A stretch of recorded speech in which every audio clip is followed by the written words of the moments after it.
En tout cas, bon, la situation est telle que Tribune Quotidienne parle de baisse sur le prix du pain. Parce que Tribune Quotidienne s'arrête sur le prix du pain. Mbourou. Pas de consensus, mais c'est l'État qui impose son prix. C'est l'État qui impose son prix. Consensus, bon, amoul. Ci mburu mi. Consensus, bon, amoul. Mais l'État impose son prix pour que la baguette puisse être vendue à 150 francs. Une baisse de 6 500 francs CFA au lieu de 4 000 francs sur le prix du sac de farine. Parce que mbourou, il faut une farine. Hein? Il faut une farine, un mbourou. Mbourou bi il faut nga am keesu mbourou. Mais ban farine parce que farine kii farine meunier. farine dugub am na. farine blé nu mbokk am mais mburu dugub blé bi blé la. mais mburu dugub. am na mais farine dugub wàcc na. déedéet bokkul. non bokkul bu blé bi moo bokk. bu blé bu dugub bi. la farine boulangère. waaw. mais bu dugub bi moom wàccul. bokkul moo tax bañ a dugub wàññeekoo. donc bañ a dugub du wàcc. bañ a ndox wàññeekoo. bañ a dugub du wàcc. fondé est-ce que fondé du wàcc. fondé du wàcc. Bon. fii daal bañ a dugub moo waroon a wàcc ak macaroni. ak gerte caaf. ak gerte caaf. bon gerte caaf aussi wàccu. mooy plat préféré sama Pierre. non mais ataaya nag. gerte caaf macaroni. moom mooy sérieux. Bon. À 150 francs, les boulangers disent vendre à perte. Boulangers, eux, ils disent qu'ils font du jën de fukk di jaay juróom. Est-ce qu'ils ne vont pas fermer boutique parce que jën de fukk jaay juróom moom. Il faut faillir. Automatiquement. Pour le sucre, le prix proposé par la compagnie sucrière, les prix proposés par la compagnie sucrière sont différents des 600 francs proposés par l'État. Parce que la compagnie sucrière, c'est eux qui font le sucre. L'État, il se base sur quoi pour fixer 600 francs. Bon, l'OIS, l'Organisation des instituteurs du Sénégal, de Babacar Maïngaraf, on a vu l'amphithéâtre du lycée Cédina Limamoulaye se fissurer. Alors que ça fait pas longtemps qu'on a construit le bâtiment. Réhabilité. Et on te dit que la réhabilitation en question a coûté près d'un demi-milliard. 500 millions. 500 millions. Et finalement, voilà le résultat. Et aujourd'hui, vous avez Babacar Maïngaraf de l'Organisation des instituteurs du Sénégal qui condamne et exige un audit sincère des bâtiments scolaires. Il y a tellement de choses à auditer. Mais même l'audit, la gestion des hôpitaux. Il faut auditer la gestion des hôpitaux, la gestion même des établissements scolaires. Tous des postes de santé, il faut tout auditer. Et là, c'est la gestion des bâtiments scolaires exigée par l'Organisation des instituteurs du Sénégal de Babacar Maïngaraf. Âgé seulement de moins de 2 ans. Ça fait que 2 ans qu'on a réhabilité ce bâtiment. 2 ans. Wow. Peut-être que ça pourrait s'améliorer comme moi, nous ciment. Ciment, pourquoi pas. Mais fer, on n'a pas de fer. Non, fer beaucoup. Béton beaucoup. Béton beaucoup. Béton beaucoup. Il y a deux types. Il y a le fer local et le fer importé. Voilà, béton beaucoup. Importé, c'est cher. Souf beaucoup. Bon, un bateau, le Diola bis, a été évité là-bas, au lycée Limamoulaye. Mais on reste avec Tribune Quotidienne qui parle de quoi? Qui nous dit après la mutinerie au camp pénal, des détenus en grève de la faim. Là, ce sont des informations qu'on a dans Tribune. Mais on passe à l'As quotidien qui dit les nouveaux prix appliqués ce lundi. Donc lundi. Donne plus. Zoom. Donc lundi, si tu vas à la boutique, donne 150 francs au boutiquier, il te donne une miche de pain. Amoul dem, amoul dik, amoul indil, amoul am.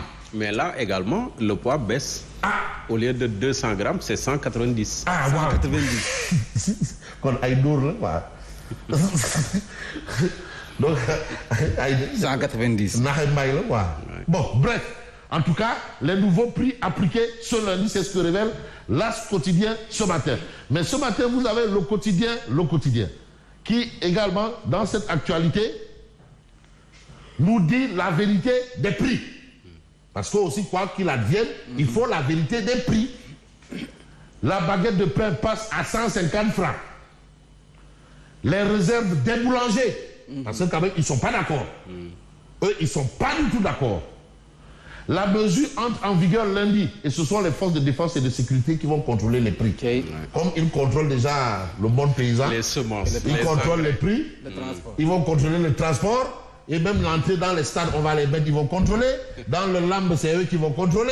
Ils vont contrôler. De toute façon, une militarisation du secteur de la consommation. Voilà, une militarisation. On a militarisé le monde paysan, militarisation du secteur des transports, militarisation du secteur de la consommation. Hein? Voilà. Exécution avant réclamation. Voilà, embarquez-le. Voilà. Donc on a ça. Mais vous avez Amadouba qui annonce la couleur. Ancien candidat à la présidentielle. Amadouba face à sa nouvelle responsabilité.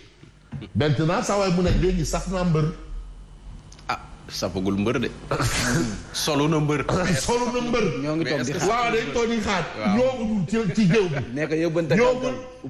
Yóbbante galgal kay umul benn ba taxal rek mu nañ ko doon mën naa bëri ba taxal mi ngi solu mbër solu waaye est-ce que mbër la est-ce que saf na mbër est-ce que am na non ba léegi xamuñu sax est-ce que am na ngemb wala déet parce que ci la bokk il faut nga xam est-ce que ngemb la ndax am na cumbukaay waaw est-ce que am na cumbukaay ba léegi boobu ba taxal bi rek ba taxal bi rek boobu léegi rek ko doon man mën naa bëri yow foo nekk yow wax ji sëgg bëri wax ji yëpp sëgg bëri. wutal leen ma combat. waaw. am na combat kay. am na combat kay manqué wul fii. affiche baa ngi. affiche a ngi nii combat kay manqué wul. non ñeneen ñooy bëri instant bi. waaw. mais na bëri moom dugagul ci làng gi. non mais moom kay ba taaxal rek. moom mi ngi ci tuusi. waaw. chef de l'opposition bu amul. bu amul combat ku am combat. tax ñiy bëri nag ñu ngi bëri. moom mooy Modou Lo bi. na bëri moom mooy Manga 2. ñoom gëm sa bopp mooy Yékini Yaxya Diop. ñoom gëm sa bopp ñu ngi bëri. waaw ñu ngi bëri. ak ñeneen. gëm sa bopp ñu ngi bëri. non gëm sa bopp mooy bëri pour le moment. non pour l'instant moom mooy bëri. waaw mais moom grand combat yëpp moo ko yor. mais moom ba léegi naa ñu dugg na nangu ne am na ba léegi mi ngi wut xoolal CNG bi ba taaxal amul dara lu dul ba taaxal. day wut licence. affilié moom dafa instant bi mi ngi wuti licence. amul sax licence rek. bàyyi leen ma licence. waaw léegi ban écurie la bokk kenn xamul. te xamul ne dañ écurie bi nag sax kenn xamul. fii écurie gëm sa bopp moo fi am. écurie. fexe moo ma si boole. écurie Anta Babacar. écurie. ak une partie de la presse. waaw ak VAR moom mi ngi bëre. écurie VAR. écurie presse dëgër bopp. dëgër. presse à la accu. am presse à la accu. voilà écurie gëm sa bopp. mais maintenant écurie kii moom écurie ba taaxal moom doxagul de. non écurie ba taaxal moom. nekk toog muy dox. non mu ne wutil ma licence saa waay.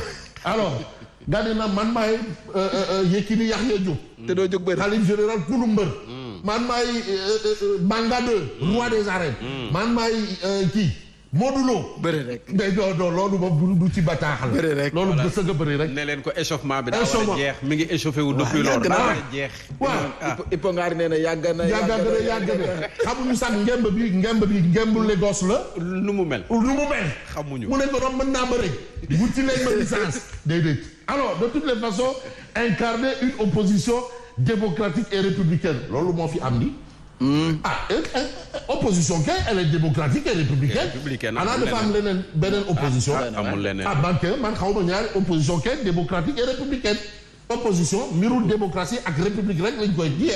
amul leneen. fii comme sa waay waxul fi dara. bon nous construirons dans les toutes prochaines semaines un nouveau cadre.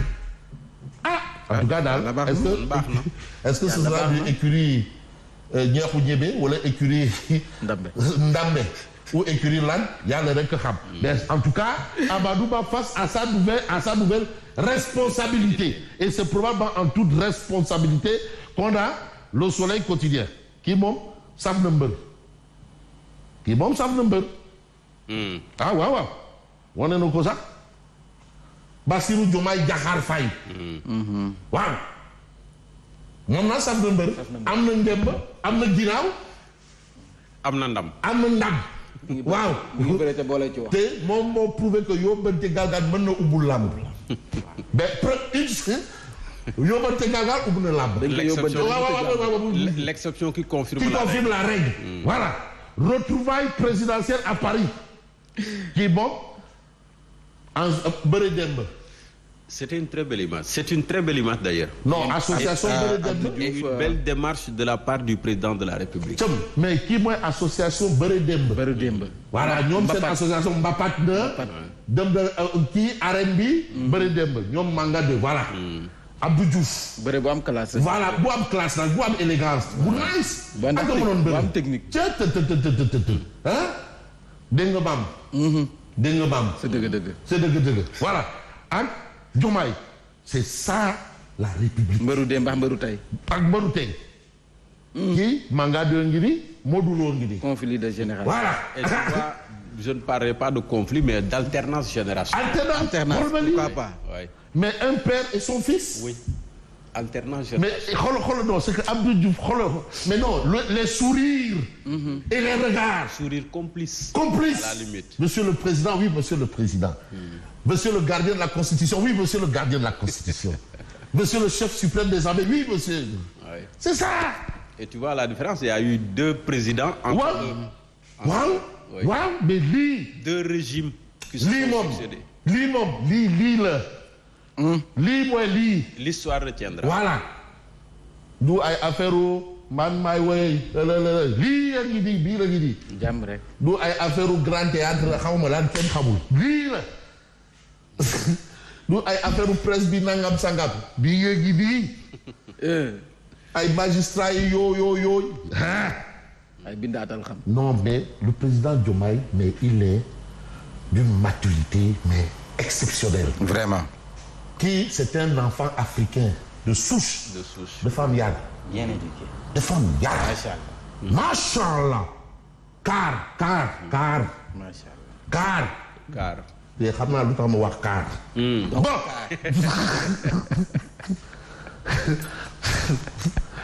Vous avez ici Direct News. Est-il normal de s'endetter pour payer des dettes? Et c'est un professeur nommé Ahmed Diaye qui fait l'économie de ce point important dans Direct News ce matin. Et en période d'intérêt très faible, il est avantageux de s'endetter puisque cela ne coûte rien et parfois même rapporte.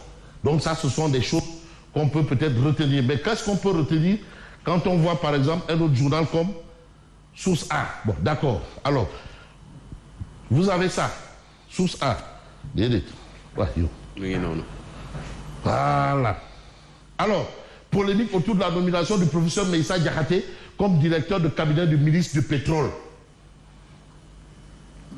Le CERAC met les points sur les i. Création d'un nouveau cadre politique, débat d'idées autour des questions de leur bannissement de la violence dans la scène politique, Amadou Ba et sa nouvelle responsabilité. Diomaye, mais un modèle de courtoisie légendaire. Quand même. Kii dafa am yàlla. Macha Allah. Non wax bu bëri non mais non c'est un homme d'État. Comment état bëggul wax bu bëri wax kese état bëggul loolu. Non état bëggul foo tollu rek wax. ànd jëf la état xam du ànd wax. mais man fenn laa koy xaar. mu dem seeti le doyen Abdoulaye Wade. Non, loolu moom. Ce que Macky Sall n'a pas fait. Ah non. Wade est allé au palais. Non. Mais est-ce que Macky Sall rendre na ko visite te waroon na ko mën a def. Non mais sa coro moom dina dem ci may sa coro. ah dem. man de loolu laa koy digal. mais